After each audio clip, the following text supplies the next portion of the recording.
തിരുവനന്തപുരം കോർപ്പറേഷത്തിന് എന്തുകൊണ്ട് ഇതിന് വലിയ തിരിച്ചടി ഉണ്ടായെന്ന് വെച്ചാൽ അത് കഴിഞ്ഞ 5 കൊല്ലമായിട്ട് 45 കൊല്ലമായിട്ട് UDF അല്ല LDF ആണ് ഭരിക്കുന്നത്. പക്ഷേ കഴിഞ്ഞ 5 കൊല്ലത്തെ ഭരണം എന്ന് വെച്ചാൽ അതൊരു ഒന്നൊന്നര ഭരണമായിരുന്നു.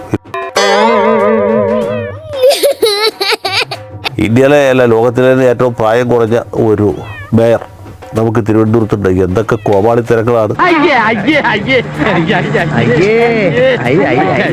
KSRTC ബസ്സിൽ കയറി ലേളുണ്ടാക്കി ഒരു മേയറെ തിരുവനന്തപുരത്ത് കയറി ഇല്ല. അങ്ങനെ പല കാഴ്ചകളും കാണാൻ കഴിച്ച പൊങ്കാലയ്ക്ക് കൂട്ടാത്ത അടുപ്പിലെ ചാരം വാരിക്കളയാൻ വേണ്ടിയിട്ട് കോൺട്രാക്ട് കൊടുക്കുകയും അത് വാരിക്കളയാൻ പോയ ജോലിക്കാർക്ക് ബിരിയാണി വാങ്ങിച്ചു കൊടുത്തു എന്ന് പറഞ്ഞ് കടലാസിൽ രേഖ ഉണ്ടാക്കി തട്ടിപ്പെടുത്തുകയും ചെയ്ത ഒരു നഗരഭരണം തിരുവനന്തപുരത്തിന് കണ്ടല്ല. ഇത് കാണിച്ചെന്നെ വരട്ടാ നോക്ക, തല പോകുന്ന കാര്യമൊന്നും അല്ലല്ലോ. അവർക്ക് എങ്ങനെയെങ്കിലും ഇതിനെ മാറ്റണം. ഇവരെ റോക്കറ്റ് കയറ്റി ബഹിരാകാശത്തേക്ക് വിടണം, ഒന്നുകിൽ തുമ്പേ കയറ്റി വിടണം, അല്ലെങ്കിൽ വോട്ട് ചെയ്ത് തോപ്പിക്കും. ഏത് സ്ഥാപനത്തിനും ചീത്തപ്പേരുണ്ടാക്കാൻ കച്ച കെട്ടി നടക്കുന്ന ചില ചെറ്റകളുണ്ടാവും, ഇവിടെയുണ്ട്. അതാ ഈ അവതാരം. തിരുവനന്തപുരം കോർപ്പറേഷനിൽ ചെങ്കോട്ട തകർത്ത് BJPയുടെ പടയോട്ടം. വോട്ട് രേഖപ്പെടുത്തിയ 100-ൽ 50 വിജയിച്ച് BJP ഭരണം ഉറപ്പിച്ചു. BJP LDFനെ പിന്നിലാക്കി 50 വാർഡുകളിൽ വിജയിച്ചു. നമ്മുടെ ഗവൺമെന്റ് എന്തൊക്കെ ജനങ്ങൾക്ക് കൊടുത്തു, കൂടുതലും വാഗ്ദാനങ്ങളാ കൊടുത്തത്. ഇതുവരെയുള്ള ഫലം കൊണ്ട് ഇടതുപക്ഷ ജനാധിപത്യ മുന്നണിക്ക് പരാജയം ഉണ്ടായെന്നാണ് ഇതുവരെയുള്ള സംഭവങ്ങൾ കാണിക്കുന്നത്. വികസന പ്രവർത്തനങ്ങൾക്കും ജനക്ഷേമ പരിപാടികൾക്കും വോട്ട് കിട്ടുമെങ്കിൽ ഒരു കാരണവശാലും LDF പരാജയപ്പെടാൻ പാടില്ല. റവല്യൂഷണറി ഡെമോക്രാറ്റിക് പാർട്ടിയാണത്രേ. എന്ത് റവല്യൂഷണറി, എന്ത് ഡെമോക്രസി എന്നാണ് ഞാൻ ചോദിക്കുന്നത്. അതിന് മാത്രം വികസന പ്രവർത്തനം നമ്മുടെ ജില്ലയിലടക്കം ക്ഷേമ പ്രവർത്തനം, പെൻഷൻ എല്ലാം കൃത്യതയോടുകൂടി നൽകിയിട്ടുണ്ട്. അപ്പോൾ അതെല്ലാം വാങ്ങിക്കുന്ന ആളുകളും ഇടതുപക്ഷ ജനാധിപത്യ മുന്നണിക്കെതിരെ വോട്ട് ചെയ്തുകൊണ്ടാണ് എനിക്ക് തോന്നുന്നത്. ജോസിന്റെ എല്ലാ പ്രവർത്തനവും നമ്മുടെ നാടിന്റെ വികസനത്തിനാണല്ലോ എന്ന് ഓർക്കുമ്പോ ഒരാശ്വാസം. പ്രവർത്തനങ്ങൾ സർക്കാർ നടത്തിയെന്ന് പറയുമ്പോഴും ഈ പെൻഷൻ കൊടുത്തു എന്നൊക്കെ പറയുമ്പോൾ സ്റ്റണ്ടായി, ഇലക്ഷൻ സ്റ്റണ്ടായി ആണോ ആളുകൾ കണ്ടത്? സ്റ്റണ്ടായിട്ടല്ല, ഇതെല്ലാം വാങ്ങിച്ച് നല്ല ഭംഗിയായി സാപ്പാട് കഴിച്ചിട്ടുണ്ട് ആളുകൾ. എന്നിട്ട് ഏതോ തക്കതായ നൈമിഷികമായ വികാരത്തിന് എതിരെ വോട്ട് ചെയ്തുകൊണ്ടാണ് എനിക്ക് തോന്നുന്നത്. പിന്നല്ലാതെ അതെന്നാ വർത്താനം പറഞ്ഞു പോയി.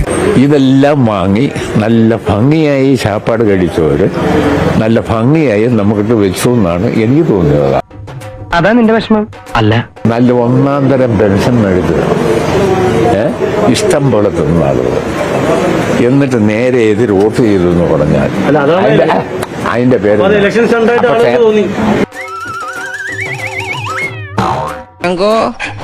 നീ അറിഞ്ഞ ഞാൻ പിന്നെ പെട്ടു. ഇലക്ഷൻ അതിന്റെ പേര് ഇതുമായിട്ട് പിറപ്പ് പണിയെന്ന് പറയും. സാപ്പാട് കഴിച്ചാലേ നിങ്ങൾ എനിക്കൊരു ചായ മേടിച്ചു തന്നാൽ അതിന്റെ ഒരു മര്യാദ ഞാൻ നിങ്ങളോട് കാണിക്കുന്നത്. എത്ര മോശമായിട്ടാണ് ജനവിധിയെ CPM വിലയിരുത്തുന്നത്. CPMന്റെ ഒരു മുതിർന്ന നേതാവ് പറഞ്ഞത്, MM മണി ജനങ്ങളെ ആക്ഷേപിക്കുകയാണ്. ഇത് മുഖ്യമന്ത്രി പിണറായി വിജയൻ അടക്കമുള്ള CPM നേതാക്കളുടെ മനസ്സിലിരിപ്പാണ്. അവരുടെ വീട്ടിൽ നിന്നല്ല ആർക്കും ഔദാര്യം കൊടുക്കുന്നത്, സംസ്ഥാനത്തിൻ്റെ ഖജനാവിൽ നിന്നാണ്.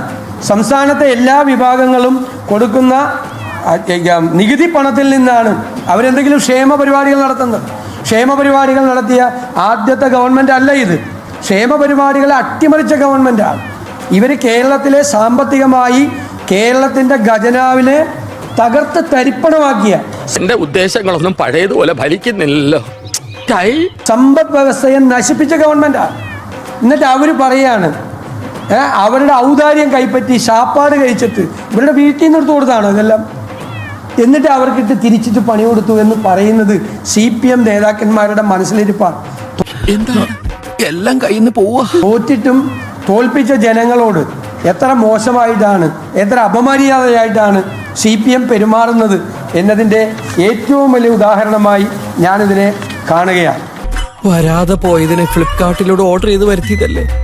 പിണറായി വിജയൻ മുഖ്യമന്ത്രിയാണ്, അങ്ങേര് വന്ന് കേരളം നശിച്ചു. ഇതുപോലത്തെ ഒരു പ്രധാന മുഖ്യമന്ത്രിയെ ഇന്ത്യയിൽ കണ്ടിട്ടില്ല. അദ്ദേഹത്തിനെ പോലെ നല്ല പ്ലാനിങ്ങും എല്ലാം ഉള്ള വേറൊരു മുഖ്യമന്ത്രി ഇന്ത്യയിൽ ഉണ്ടായിട്ടില്ല. ഒന്ന് സബ്സ്ക്രൈബ് ചെയ്തിട്ട് പോടാ.